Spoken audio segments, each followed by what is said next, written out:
Good morning, and welcome to day 18 of my 30-day November morning yoga challenge. Before we get into it, if you could hit that like and subscribe button down below, it'll help me grow my channel, expand my reach, and connect me with other folks who may enjoy my content. Today's theme is neutral. I was reading up on santosha last night, and that word came up for me. And primarily because we always go into an activity with an expectation. I thought it would be interesting to look at a yoga practice as a blank slate. Start off with, where am I going today? Where does my body want me to take me? Neutral felt like a really interesting experiment. As I was reading Santosha, there's that connection of feeling present when it comes to that concept of neutrality.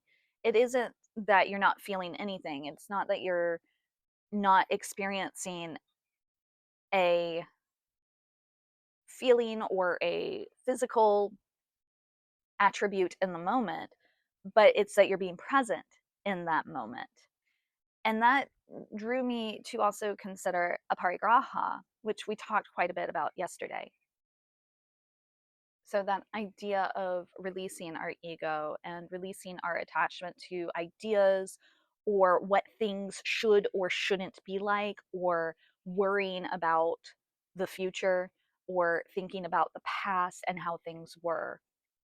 So, being neutral is thinking about how the present moment can be, not what it should be, not what it was last time, but just having that process where you accept what the moment is now. So, in going into today's practice with absolutely no expectation of what it should or shouldn't look like, it was a very enjoyable practice. So, I'd like to tie this into neurodiversity. So, when we go into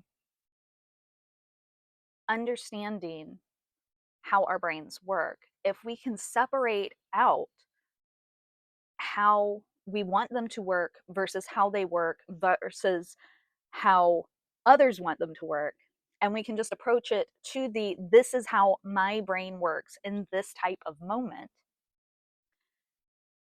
then I think that will alleviate a lot of our own stress, anxiety, sadness, all those things that we experience, distress, dysfunction. Yoga helps us be present in the moment. When reflecting on my own journey, I am formally diagnosed with depression and anxiety. I am informally diagnosed because it has been suggested to me that I am on the autism spectrum. I self identify with OCD because when there is dysfunction with a lot of the depression and anxiety, when those are heightened, my OCD actually exacerbates.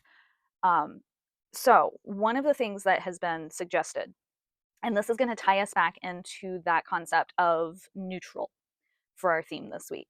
I had a therapist who explained, so we have our baseline, and right now you are here. You are going up and down. And what we want is to get your baseline so that it's going much closer. Your ups and downs are going much closer to your baseline. So that's what I think about when I'm connecting this concept of neutrality to neurodiversity and then connecting the yamas and the niyamas. I'm not suggesting in any way that yoga is going to cure autism. So I want to put that out there because I'm not saying that at all. What I am suggesting is that it might benefit some who identify with autism or ADHD, anger, depression, anxiety. Through that breath awareness, it can help to take those heightened and elevated moments, either of excitement or depression, and neutralize them, like vinegar and baking soda. If you've got an acid, put a little bit of a base on it.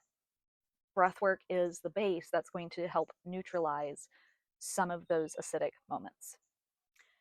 I'm going to leave it there for today. In the comments below, tell me how bringing yourself